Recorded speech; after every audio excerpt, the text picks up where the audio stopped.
क्षार की परिभाषा, ठीक, परिभाषा के बारे में, ठीक, परिभाषा के बारे में। तो कई मतलब जो इसमें तर्क दिया गया है, कथन है कई लोग का, तो उनका भी नाम आज मतलब इसमें बताया जाएगा उनके माध्यम से। तो पहला है, किसने कहा, क्या कहा है, तो एक नाम है आर्नियस का। क्या, किसने कहा है,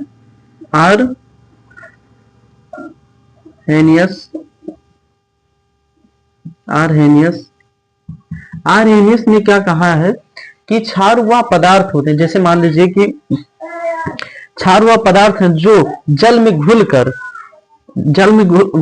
OH देते हैं। क्षार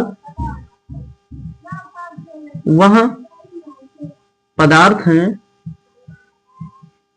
हैं जो जल में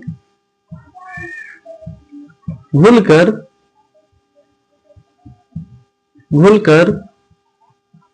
OH आयन देते हैं। ये किसने कहा है, आर्नियस ने कहा। किसने कहा है, आर्नियस ने कहा कि क्षार वह पदार्थ हैं जो जल में घुलकर OH आयन देते हैं। ठीक, किसके अनुसार है, आर्नियस के अनुसार। जैसे एग्जांपल देख लेते हैं, उदाहरण की बात करें तो क्या होगा, CaOH का होल ट्वाइस, इसे कहते हैं हम लोग, क्या कहते हैं, बुझा चूना। क्या कहते हैं, बुझा चूना कहा जाता है। और कहते हैं कैल्शियम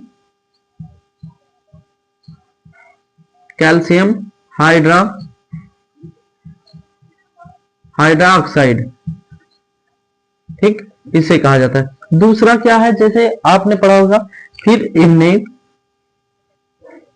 इनने OH, जिसे हम लोग कहते हैं साधारण भाषा में सोडियम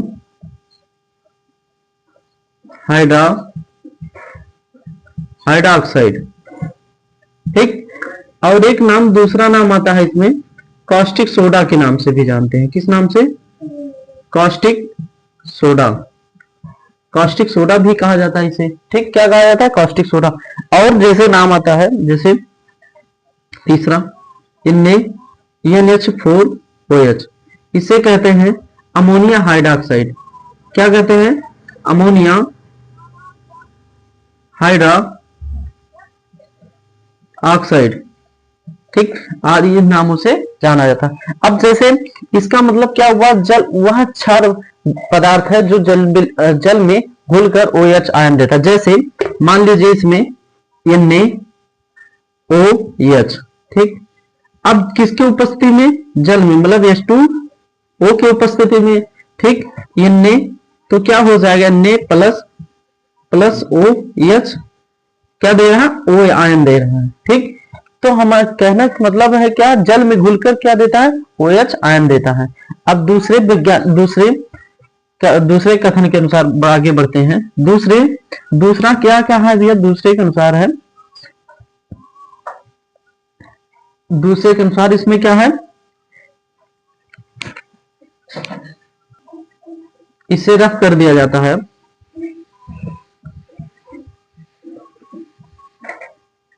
ठीक। अब इसमें क्या है, दूसरे नाम क्या आता है, ब्रांस्टेड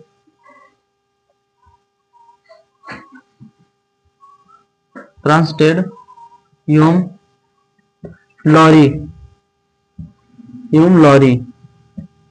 ब्रांस्टेड यूम लॉरी ने क्या कहा है, इन्होंने ये कहा है कि अणु, मान लीजिए कोई अणु है या प्रोटॉन, ठीक। इनका काम क्या होता है, अणु और इसमें प्रोटॉन, ठीक, लेने की क्षमता होती है। किसके अनुसार, ब्रांस्टेड एवं लॉरी ने कहा कि अणु और प्रोटॉन लेने की क्षमता होती है।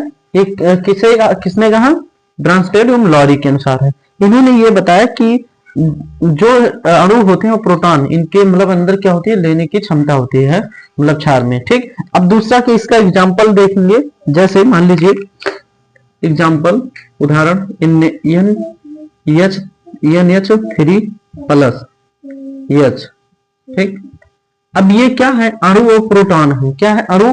तो इनका काम क्या है, इसे जोड़ लेंगे, मतलब ये अणु है, अलग है, तो इन्हें क्या कर लेंगे भैया, जोड़ लेंगे, तो NH क्या हो जाएगा, 4 हो जाएगा। तो क्या बन जाएगा, अमोनिया बन जाएगा। क्या बन जाएगा, अमोनिया।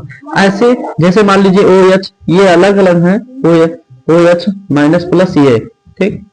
तो ये जब हम जोड़ेंगे हाइड्रोजन, एक यहाँ कितना हो जाएगा, 2, तो क्या बन जाएगा, H2O, जल बन जाएगा, ठीक। अब दूसरा बताते हैं, तीसरा इसमें, ठीक, कथन के अनुसार है।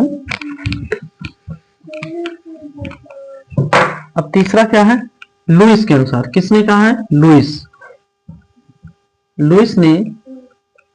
लुईस के अनुसार कहा गया है कि जो रासायनिक पदार्थ हैं इलेक्ट्रॉन त्यागता है। रासायनिक पदार्थ क्या होता है, रासायनिक पदार्थ जो, मतलब ये लुईस के अनुसार इन्होंने कहा कि रासायनिक पदार्थ जो होते हैं वो क्या करते हैं, इलेक्ट्रॉन को त्यागते हैं। क्या करते हैं, इलेक्ट्रॉन को त्यागते हैं।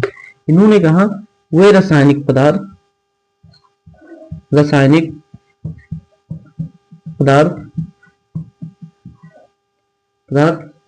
इलेक्ट्रॉन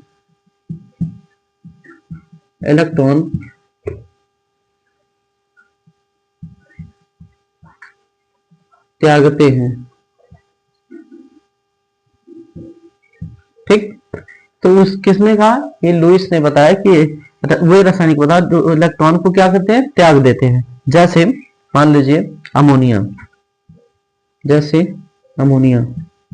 NH4, ठीक, 4 अमोनिया, ठीक। अब आ जाइए कि मतलब क्षार के प्रकार क्या क्या होते हैं, क्षार के प्रकार के बारे में देखेंगे। क्षार के प्रकार, ठीक, क्षार के प्रकार, ठीक, क्षार के प्रकार, ठीक, क्षार के प्रकार। अब क्षार के प्रकार नंबर 1 है प्रबल क्षार। प्रबल क्षार के क्या होता है, वे क्षार जो जल में पूर्णतः वियोजित, मतलब घुल जाते हैं, उन्हें क्या कहा जाता है, प्रबल क्षार। जैसे मान लीजिए, तो सीधा परिभाषा वो नहीं बताएंगे, आप लोग लिख सकते हैं कि वे क्षार जो जल में पूर्णतः घुल जाते हैं, तो क्या देते हैं, OH आयन देते हैं, लिख देते हैं, नहीं तो वे क्षार जो जलीय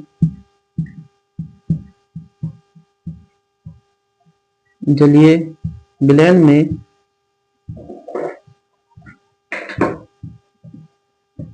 घुल जाते हैं, उसे प्रबल क्षार कहा जाता है, ठीक। क्या कहा जाता है, प्रबल क्षार। जैसे मान लीजिए प्रबल क्षार कहा जाता है, जैसे उदाहरण देख लीजिए, तो इसमें क्या देता है, OH आयन देता है। लेकिन याद रखिए, जो इसमें OH मतलब हाइड्रोक्साइड होता है, हाइड्रोक्साइड इसमें इसकी मात्रा क्या होती है, कम होती है। किसमें, प्रबल में क्या होती है, कम होती है, ठीक, क्या होती है, कम होती है। अब जैसे मान लीजिए इसका उदाहरण देखेंगे, उदाहरण प्रबल का उदाहरण NaOH, KOH, ये क्या होता है, KOH, इसे K जो KOH है, पोटेशियम हाइड्रोक्साइड, ठीक। ये तो पता है सोडियम हाइड्रोक्साइड है, ठीक। अब आ जाइए दुर्बल क्षार के, दुर्बल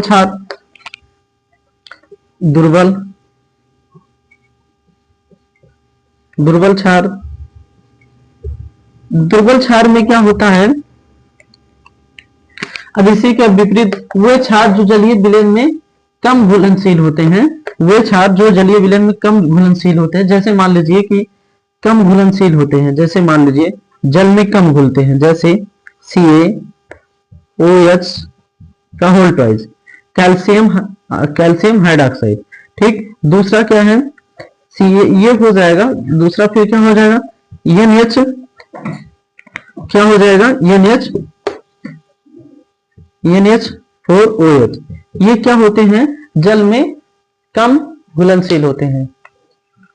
हाँ, चलो ये मिटा दे, अब रफ कर देते हैं ये। ठीक,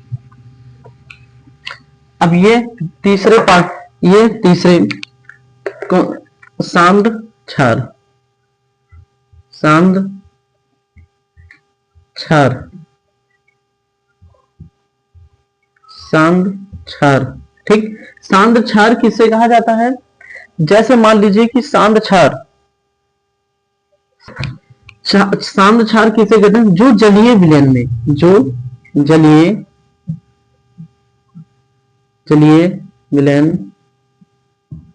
विलयन में जलीय विलयन में क्षारक की मात्रा अधिक होती है, उसे क्या कहा जाता है? सांद्र क्षार कहा जाता है। जैसे एग्जाम्पल में देख सकते हैं, सांद्र NaOH। ठीक, सांद्र NaOH मतलब सोडियम हाइड्रोक्साइड। फिर सांद्र NH4OH, अमोनिया हाइड्रोक्साइड। ठीक, ये क्या है? ये सांद्र क्षार के उदाहरण हैं। ठीक, अब लिख सकते हैं दूसरा क्या है भैया? दूसरा क्या है? तनु क्षार। क्या है? तनु क्षार। तनु क्षार क्या होता है? अब इसी का विपरीत हो, जो जलीय विलयन में क्षारक की मात्रा अधिक होती है, वही जो जलीय विलयन में क्षारक की मात्रा क्या हो? कम हो। क्या हो? कम हो। इसी का विपरीत हो जाएगा ये, विपरीत हो जाएगा ये। तो क्षारक की मात्रा क्या होती है? कम होती है। जैसे सेम भी एग्जाम्पल ये भी रहेगा, जो जलीय विलयन में क्षारक की मात्रा कम होती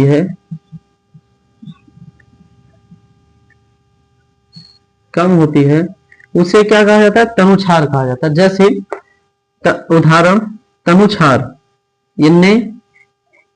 NaOH। ठीक, तनु अमोनिया हाइड्रोक्साइड होते हैं। ठीक, अब आपका ये सब होगा, मतलब क्षार के प्रकार होगा।